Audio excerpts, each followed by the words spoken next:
Zen क्या है? यह प्रश्न शब्दों से नहीं, अनुभव से समझा जा सकता है। ज़ेन कोई परंपरागत दर्शन नहीं है।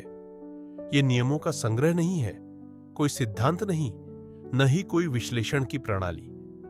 ज़ेन जीवन को देखने, जीने और अनुभव करने का एक ऐसा तरीका है जो विचारों से परे है, जो शब्दों की सीमाओं को तोड़ता है। ज़ेन की उत्पत्ति ध्यान शब्द से हुई, जो संस्कृत का शब्द है। यह चीन में चान बौद्ध धर्म के रूप में विकसित हुआ और फिर जापान में ज़ेन के रूप में प्रकट हुआ। लेकिन ज़ेन की आत्मा न संस्कृति में है, न भाषा में, बल्कि अनुभव में है। ज़ेन कहता है, सत्य को विचारों से पकड़ने की कोशिश मत करो। जितना अधिक तुम उसे शब्दों में बांधने की कोशिश करोगे, वह उतना ही फिसलेगा, जैसे जाल से पानी पकड़ना या हाथों से धुएं को थामना। ज़ेन गुरु अक्सर विरोधाभास, मौन या अजीब प्रतीकों में उत्तर देते हैं। कोई भिक्षु पूछता है, बुद्ध का स्वभाव क्या है?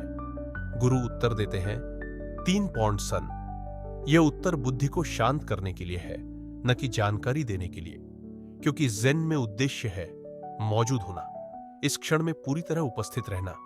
ज़ेन हमें आमंत्रित करता है, सोचो मत, देखो, नाम मत दो, अनुभव करो, भागो मत, रुको, सांस लो, बस रहो। ज़ेन उद्यान सादगी का प्रतीक है। पत्थर, रेत और कुछ पौधे, न कुछ अधिक न कुछ कम। उस रिक्तता में मौन है और उस मौन में गहराई। ज़ेन में सादगी का अर्थ है स्पष्टता, शोरगुल से परे जाकर जीवन को वैसा देखना जैसा वह है। और जीवन ज़ेन के अनुसार सदा वर्तमान क्षण में घटित हो रहा है। अतीत केवल स्मृति है, भविष्य केवल कल्पना, केवल यह क्षण ही वास्तविक है। ज़ेन पूछता है, क्या तुम इस क्षण को बिना जजमेंट के स्वीकार सकते हो? ज़ेन भिक्षु अपने दैनिक कार्यों को भी ध्यानपूर्वक करते हैं। झाड़ू लगाना, चाय बनाना, धीरे चलना, हर क्रिया ध्यान का रूप बन जाती है। ज़ेन में ध्यान और बर्तन धोने के बीच कोई अंतर नहीं। जब चेतना उपस्थित होती है, सब पवित्र हो जाता है। यह ज़ेन का मार्ग है, हर क्रिया में उपस्थिति। जीवन को स्थगित करने के बजाय उसमें पूर्ण रूप से उतर जाना, आध्यात्मिक और सांसारिक के बीच की दीवार को गिरा देना। ज़ेन को अक्सर कला की कोई कला नहीं कहा जाता है, मार्ग का कोई मार्ग नहीं, क्योंकि जैसे ही तुम इसे पकड़ने की कोशिश करते हो, यह गायब हो जाता है। एक प्रसिद्ध ज़ेन कथन है, प्रबोधन से पहले लकड़ी काटो, पानी लाओ। प्रबोधन के बाद लकड़ी काटो, पानी लाओ। बाहरी जीवन में कुछ नहीं बदला, लेकिन देखने वाला बदल गया। इसलिए ज़ेन का उद्देश्य पलायन नहीं, उपस्थिति है। संसार से भागना नहीं, उसमें पूरी तरह उतर जाना, अहंकार को छोड़ देना और सिर्फ होना। ज़ेन बुद्धि से नहीं समझा जा सकता, यह तो मौन में प्रकट होता है।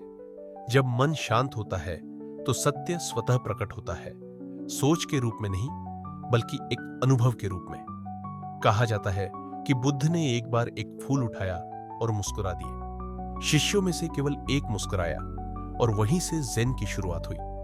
ज़ेन कोई ग्रंथ नहीं है जिसे पढ़कर समझा जाए। यह चंद्रमा की तरह है, जिसे सीधे नहीं बल्कि जल में उसके प्रतिबिंब के माध्यम से देखा जाता है। इसीलिए ज़ेन अजीब या उलझा हुआ लग सकता है। गुरु चिल्लाते हैं या अचानक चले जाते हैं, यह तर्क को तोड़ने और ध्यान को जागृत करने के प्रयास है। ज़ेन में प्रबोधन कोई लक्ष्य नहीं है, यह कोई विशेष अवस्था नहीं है। यह केवल यह देखना है कि जो है वही पर्याप्त है। तुम ज़ेन को प्राप्त नहीं करते, तुम उसकी ओर लौटते हो, क्योंकि वह हमेशा से तुम्हारे भीतर था। हर उस क्षण में जो तुमने अनदेखा किया, हर उस सांस में जिसे तुमने अनजाने में छोड़ दिया। ज़ेन न मंदिरों में है, न पुस्तकों में, यह विचारों के बीच की खामोशी में है, हृदय की धड़कनों के मध्य की शांति में। ज़ेन के मार्ग पर चलने का अर्थ है छोड़ना जानने की लालसा को, नियंत्रण की चाह को, कुछ बनने की जरूरत को। और जब यह सब छोड़ दिया जाए तो जो बचता है वही सत्य है। तो ज़ेन का अभ्यास कैसे करें? रुको, बैठो, सांस लो, और जब विचार आए उन्हें बादलों की तरह बह जाने दो। हर बार इस क्षण पर लौट आओ, जब तक यह क्षण ही पर्याप्त न लगने लगे। और जब यह क्षण पर्याप्त हो जाए तो वही प्रबोधन है। ज़ेन कोई उपलब्धि नहीं है, यह एक स्मरण है, जैसे अपने ही घर लौटाना, जैसे किसी लंबे स्वप्न से जागना। यदि इस चिंतन ने आपके भीतर कुछ जगाया है तो मेटाफिजिक्स डायरी के साथ और भी गहराइयों में उतरे। हम यहां ऐसी ही कहानियां, चिंतन और दर्शन प्रस्तुत करते हैं जो भीतर की यात्रा को शांत, गहन और रूपांतरणकारी बना सके। चैनल को सब्सक्राइब करें। इस वीडियो को किसी ऐसे व्यक्ति के साथ साझा करें जो आंतरिक शांति की तलाश में हो, और नीचे कमेंट करें आपने आखिरी बार कब गहरे मौन में बैठना अनुभव किया।